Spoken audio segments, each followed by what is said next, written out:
السلام عليكم waxaan rajeynayaa inaad fiican tihiin dhammaantiinba meel walba ood joogtaan haddii aad nagu cusub tahay oo ama aadan horay subscribe u saarin fadlan subscribe saar oo ka mid noqo family aad ku jecel soo dhawow haddii aad horay u joogtay iyo haddii aad cusub tahayna like saar muuqaalkan oo la wadaag asxaabtaada si uu dad badan u gaadho mahadsanid maxay idinla tahay maanta inaan idiin wado maanta waxaan idiin wadaa sheeko jacayl oo aad u macaan qurux badanna runtii in badan baan magaalo ka soo sheekaynay maanta waxaan aadaynaa xagga iyo baadiyaha runtii sheekooyinka aan maqlo waxaan ugu jeclahay sheekooyinka baadiyaha sheekadan waxay ka dhacday Soomaaliya waxayna dhacday waqti aad u hore lixdameeyadii xornimadii ka hor waxaa jirtay gabadh aad u qurux badan oo la yiraahdo Safiya waxay ahayd gabadh rag iyo dumar il walba oo aragtaa aysan ka jeedsan aabaheed in badan bay ragay ka soo doonay balse muusan siinin oo uu u diiday hay'ale baadiyaha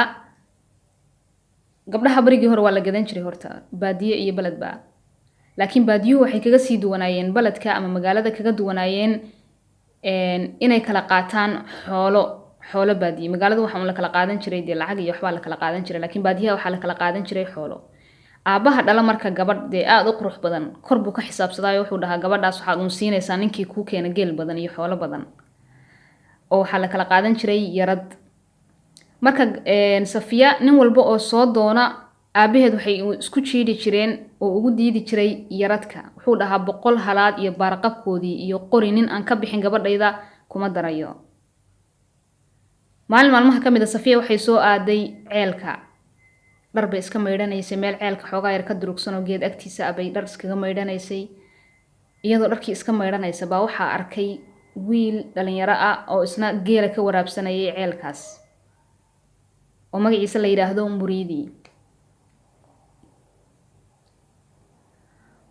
Muriidi markii uu gabadha sida uu arkay markiiba wala dhex qaaday wuu yaabay cabaar markii uu fiirsanayo iska dhaygagay buu wuxuu isiri quruxdan aad aragtaa marunba mise wariyo wuxuu bilaabay inuu soo dhaqaaqa xagga Safiya u soo dhawaaday wuu u yimid way isbarteen way iswareysteen reer baadiyaha sida caadada u ah waa sida quraanjada oo kale qofkii quraanjada arkay laba quraanjo ama laba saf oo quraanjo ah markuu midna dhinacan ka socdo midna dhinacan ka socdo marka hore afkay jug isku siiyaan kadib bay isdhaafaan laba walba isdhaafaysa in afka jug isku siiyaan sidaas oo kale reer baadiyuhuna laba qof oo reer baadiye ah isma dhaafaan oo laba ninba wada ka yimid isma dhaafaan iyagoon iswareysanin oo xoogaa sheekaysan waxa ugu yaray iska wareystaan wadada soo martay ka waran iyo daaqsin ma jirtaa iyo ceelka ka waran iyo waxyaabo noocaas ah oo danahooda ku saabsan xaaladda wada xiriid iyo telefoon iyo waxyaabo noocaas ma jiraan inkastoo hadda baadiyihii uu hormaray magaalo iska rogayba oo internetkii iyo wax kastaba gaadhay Safiya way isbarteen wiilkii way iswareysteen wuxuu u sheegay qabiilkiisa wuxuu u sheegay inuu ceelkan geeliisa keensaday inuu yahay nin hantiila ah inuu ka helay iyo inuu doonayo inuu aabaheed ka soo doono Safiya intii in laag bay u sheegtay waxay ku tiri waxaan ahay hebel waxaan ahay qabiil hebel halkaasaan degnaa haddii aad doonaysid inaad isoo doonatid u imow aabahay oo iga soo doono waxay isku waafaqeen wuxuu ku yiri waxaad ogaataa inaan idinku soo maqanahay uu iska soo tagay saaxiibadiiba u yimid gabadhiiba u farfiiqay wuxuu ku yiri gabadhaas aan ka helay markaan guriga hadda sida ugu noqdana waxaan doonayaa inaan doonto gabadhaas oon aabaheed ka doonto geelisi uu Muriidi soo kaxaystay wuxuu gurigii dib ugu soo noqday isagoo gabadhii marnaba aysan maskaxdiisa ka bixin waqtigii hore labada qof ee aad isu jecel ma aragtay nafta isu hurta xataa ma aysan dhihi jirin waa is jecelnahay oo qofku markuu dhaho waliba nin rag haduu dhaho gabadh baan jecelahay xoogaa waxay ahayd wax iska ceeba laakiin Muriidi gabadhan si kaliya laab u jeclaaday aragtidii koobaadba waliga hadii aad maqli jirtay jacayl aragtida koobaad ku bilowda Muriidi waxa ku dhashay jacayl aragtida koobaad ku bilowday guriga markuu yimid aabihii wuu dhintay wiilkii marka wuxuuna leeyahay 100 halaad oo geela oo aabihii uga tagay aabihiina wuxuu ku ahaa madi kaligiiba wiilka ahaa Soomaaliduna dhaxalka waligeed bad gabdhaha ma aysan siin jirin oo waxay siin jirtay wiilashay siin jirtay marka 100kii halaad ee aabihii uga dhintay buu haystaayo 100 halaad waqtigaas qofkii haysta iyo haddaba qofkii haystaba baadiyaha waa qof taajirade hanti badan leh reer adeerkii buu u tagay adeeradii buu u tagay wuxuu ku yiri waxaan doonayaa gabadh aan ka soo helay inaad ila doontaan adeeradii waxay ku dhaheen marxab iyo gudoon way isa soo raaceen waxayna yimaadeen Safiya aabaheed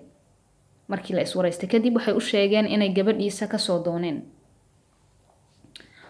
gabadha aabaheed wuxuu ku yiri gabadhayda ma khasbayo haddii ay idin ogashahay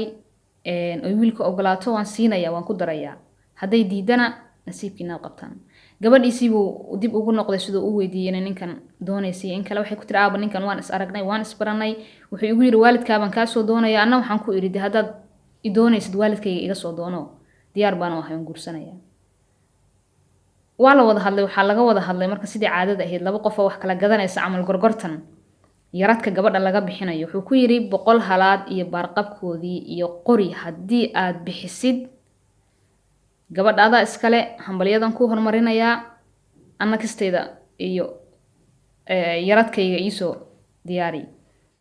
muriidi marka lagu yiri 100 halaad iyo baarqabkoodii iyo qori waliba haddii aadan gabadha ka bixin heli maysid markiiba waxay banaanka isula baxeen adeeradii oo ku yiri inay si uusan go'aanka ugu degdegin maadaama wiil yar ahaa inay u caqli celiyaan waxay ku dheen xoogaa balaan soo wada hadalnay ku dheheen go'aan baan u gaadheynaa banaankay u baxeen kadibna afkay isa saareen oo waxay dheheen maxaan sameynaa iyo maxaan yeelnaa isweydiiyeen waxaa dhacday muriidi wuxuu ku yiri gabadha hadiiba aan helayo aan ku caydhooba haddaan rabee 100 halaad iyo baarqabkoodii iyo waliba qori aan meelaha uga doono waan isugu darayaa si aan u helo Safiya adeeradii waxay ku dhaheen ha ismoora duugin maxaa yeelay waxaad heli kartaa 100 gabdhood ka qurux badan haddaad rabto 50 halaad ka bixi 20 halaad ka bixi 70 ka bixi wuxuuna ay ku soo haraan wuxuu ku yiri may Safiya gabadh aan ahayn maba doonaya haddaan waayan waligeyba guursan maayo marka hanti adduunyo waxba iima sheegto markiiba go'aan buu gaaray way ku noqdeen wuxuu ku yiri waan bixinayaa waa lagu daray gabadhii waa loo hambaliyay hambaliyada loo hormariyay odaygu iska farxay gurigii bay dib ugu noqdeen si ay gabadhii loogu meheriyo iyagana yaradkii iyo u keenaan odayga u gudoonsiiyaan yaradkii baa gabadhii la gudoonsiiyay waa loo meheriyay reer adeerkii marka waxay bilaabeen wiilku intaa waxaan ahayn oo xoolo kale oo baadiya uu haystay ma jirin ari ma haysanin loona ma lahayn geelun buu lahaa bas xataa qoriga 100 halaad iyo baarqabkooda la soo raaciyay waxaa ka bixiyay oo siiyay adeeradiis markiiba adeeradii waxay bilaabeen reebaadiyuhu way iskaalmeyn jireen hadda ma aqaan inuu sii jirtay in kale kaala wax la yiraahday kala qaadan jireen qofka aroosanaya ama gabadh ama wiil waa la kaalin jiray oo guriga waxyaabihiisa iyo wuxuu u baahan yahay baa ninba wax u keeni jiray marka waxay u sameeyeen kaalay u sameeyeen guri yar oo qurux badan oo aqal Soomaaliya bay u dhiseen waxay cuni lahaayeen adigu raashin idee badan iyo waxaasna bariga macnaha lama haysanba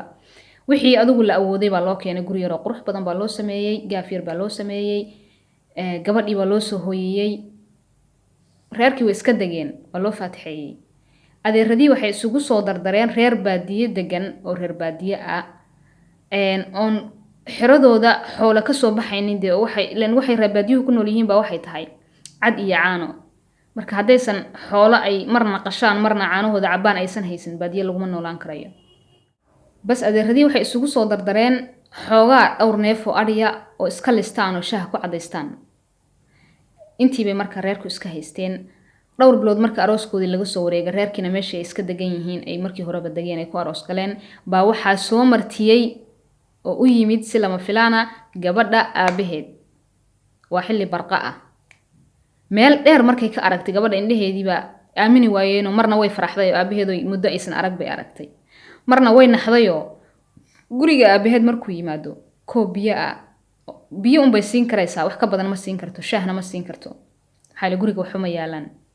hantina ma haystaan oo intay haysteenba iyada yarad looga dhiibay gurigiiba u yimid way soo dhaweeyeen labadoodiiba way isfiiriyeen gurigana waxba inuusan oolin bay og yihiin odaygii bay ku dhaheen maya si fiican baan ku marti qaadayna waqti qurux badan baa timid soo dhawow cabaar baa la iska sheekaystay gabadhii waxay istiriiday adaa dumarahe bal meelaha wax ka raadi reer marka waxaa jira ay daris ahaayeen oo markii ay soo dageen ilaa iyo hadda wali ay daris yihiin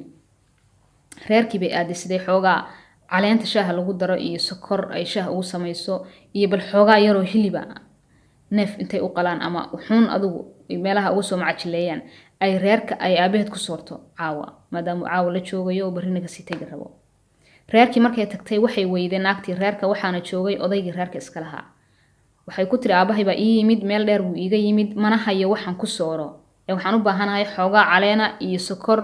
iyo hilib iyo bariis inaan ku sooro inaad isiisid hana igu ahaato dayn uma doonay inaad deeq ii siisid magaalada markaan tagno baan kuu soo gadaynaa ama markii aan helnaa dib kuugu soo celinaynaa ninkii wuxuu ku yiri uma baahnid inaad ii soo celisid waan ku siinayaa wax walba oo doonaysid laakiin hal shardi baan wataa waxay ku tiri muxuu yahay shardigaagu wuxuu ku yiri waxaan kaa helay maalinkii u horeysay een ku arko balse waxaan ogaaday inaad tahay xaaska muriidi oo tahay qof la qabo maanta waxaan doonayaa inaad ii ogolaatid inaan kula seexdo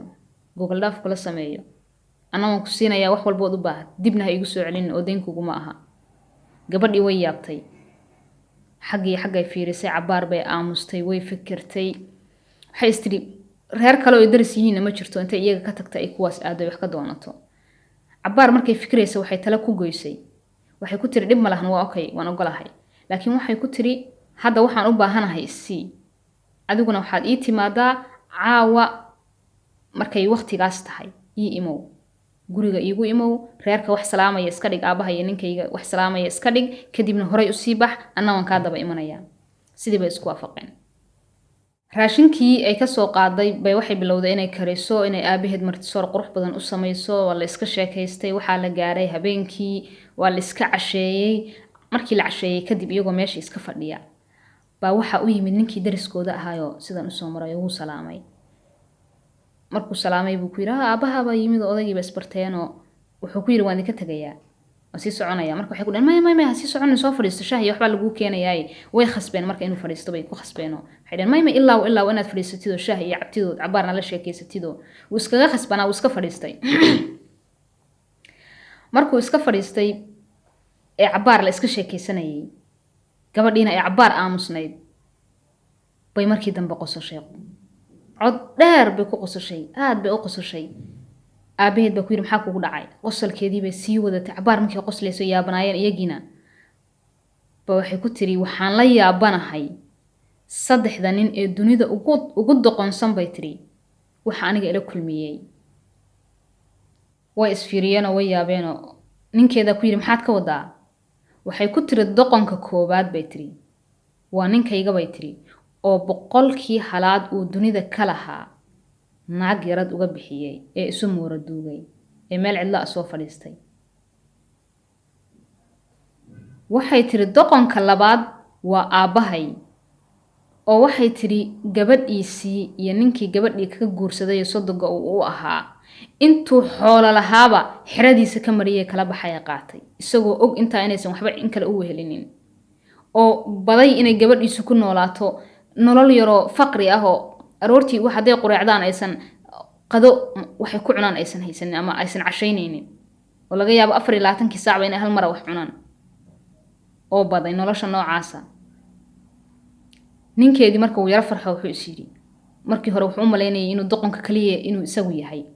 markii la yiri doqonka labaad buu yiri kii saddexaadna marka waxay tiri ka saddexaadna waa ninkan idin la fadhiyay dariskeena marka waxay tiri ninkan naag 100 halaad iyo baarqabkoodii iyo qori laga bixiyay